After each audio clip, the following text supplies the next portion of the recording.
Assalamualaikum warahmatullahi wabarakatuh. Halo semua.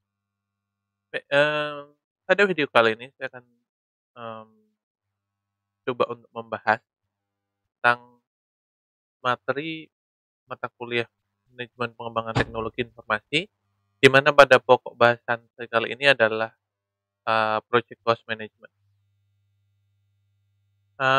Jadi materi ini saya akan coba cah materi ini menjadi beberapa video, karena pembahasannya cukup banyak di project cost management ini. Termasuk teori dan proses-prosesnya seperti apa, nanti akan saya bahas di video-video saya yang ini, dan yang selanjutnya.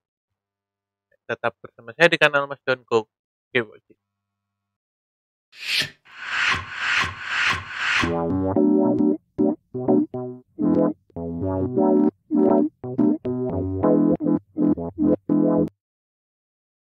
Seperti sudah saya singgung sebelumnya, bahwa pada video kali ini saya akan membahas tentang project cost management. Nah, mmm, project cost management itu, seperti apa sih sebetulnya? Jadi ini adalah sebuah proses ya, untuk merencanakan anggaran gitu ya, merencanakan cost yang akan digunakan dalam proses pelaksanaan proyek. Jadi sebenarnya utamanya adalah perencanaan.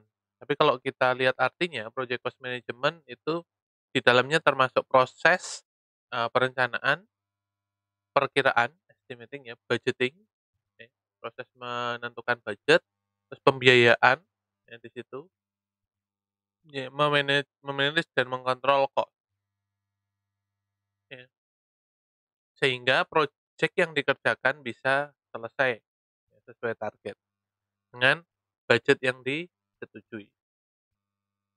Nah, nah, ada beberapa konsep kunci dalam project cost management ini, ya. Jadi yang, eee, pertama yaitu, eee, dia concern dengan cost yang dibutuhkan oleh resource, sumber daya, ya, sumber daya yang, dibutuhkan. Jadi fokus utamanya, ya, itu adalah di, sumber daya dulu.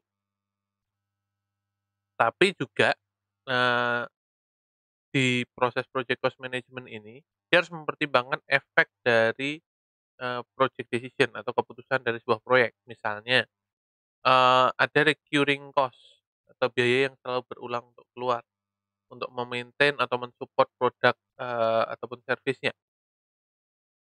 Misalnya ketika kita menggunakan, pihak ketiga di dalam sebuah proyek tersebut, atau kita misalnya software gitu ya, mmm, software, lalu apa, kita gunakan sebuah mesin VPS gitu, nah pihak ketiganya adalah VPS, nah itu harus dipikirkan juga ketika kita melakukan cost management ini.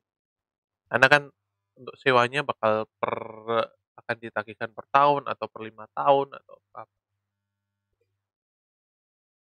Nah, eee, seperti halnya sebelumnya dalam proses cost management ini kita juga perlu melakukan proses penyesuaian, ya penyesuaian atau, kita biasa sebut dengan tailoring, ya. Karena di setiap project itu unik, ya, unik.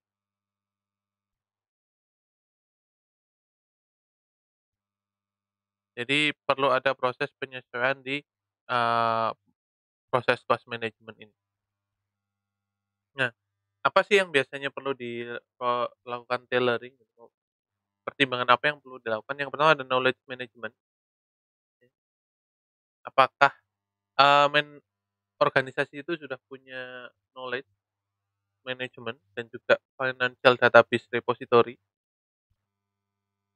yang bisa digunakan oleh project manager. Terus ada estimating and budgeting, apakah ada, formal ataupun informal aturan, prosedur, ataupun regulasi tentang proses budgeting ini. Sedangkan value management atau biasa disingkat EVM, apakah organisasinya menggunakan EVM untuk melakukan manajemen proyek, terus apakah mereka menggunakan agile approach untuk me-manage proyek, dan yang terakhir adalah governance. Apakah ada, aturan ataupun, guidelines ataupun prosedur tentang audit dan governance di dalam sebuah organisasi. Nah, itu yang perlu perlu dipertimbangkan karena nanti beberapa hal ini akan mempengaruhi proses jalannya, proyek. Ini akan mempengaruhi, makanya perlu melakukan proses tailoring. Nah, mmm, di project cost management ini ada beberapa proses yang harus dilalui, bukan beberapa, sudah pasti 4 ya. Proses itu adalah yang pertama ada plan cost management, ada estimate cost, determine budget, dan control cost. Nah, eee, dari keempat ini saya akan bahas satu persatu, namun nanti saya akan bahas di video yang berbeda di setiap prosesnya, karena ada pembahasannya lumayan cukup banyak di setiap, eee, proses tersebut. Baik, kalau digambarkan 4 proses ini akan digambarkan dalam bentuk pakan adalah seperti ini, ada plan cost management ya, terus ada estimate cost yang, satu garis lurus juga dengan control cost dan determine budget. Nanti kan, saya akan jelaskan kenapa kok control cost ini, eee, letaknya di bawah estimate cost, padahal secara proses dia terakhir. Kalau misalnya kita lihat penomorannya 71, 72, 73, dan 74. Control cost itu di 74, tapi kenapa kok posisinya jadi bawah estimate cost. Nanti di materi control cost saya akan singgung kenapa. Oke, nah di setiap proses ini akan ada tiga komponen di dalamnya. Yang pertama ada input, masukan, terus ada tools and technique, terus ada output. Jadi akan ada 3 input, tool and technique, dan output atau keluaran, ya.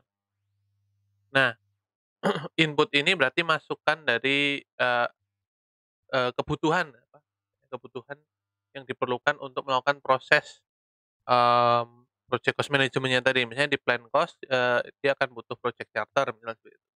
Terus tools dan teknik ini berarti, eee, ataupun teknik yang digunakan untuk melakukan plan cost management dan output-nya adalah hasilnya.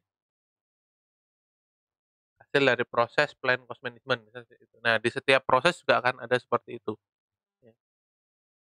Akan, ada beberapa perbedaan, namun ada beberapa hal yang sama di sini kalau bisa kita lihat sekilas di sini ada, project management plan ini ada di semua proses, lalu di sini ada expert judgment di bagian tool dan teknis itu juga juga ada di semua proses, seperti itu.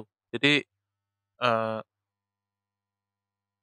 apa maksudnya ada beberapa proses, ada beberapa komponen yang akan sama di setiap, eee, proses project cost management ini. Baik, sekian dulu, video yang bisa saya sampaikan, ulasan yang bisa saya sampaikan. Jika ada pertanyaan silahkan tinggalkan jejak di kolom komentar. Jika, dalam saya menyampaikan ini ada yang kurang, mmm, teman-teman bisa kasih saran di bagian komentar atau ya pembetulan atau seperti apa, karena ini, saya termasuk baru di bidang ini, seperti itu. Jadi jangan lupa untuk tinggalkan jejak di kolom komentar, jangan lupa untuk, like video ini dan subscribe channel ini. Terima kasih, kita ketemu lagi di video selanjutnya. Assalamualaikum warahmatullahi wabarakatuh.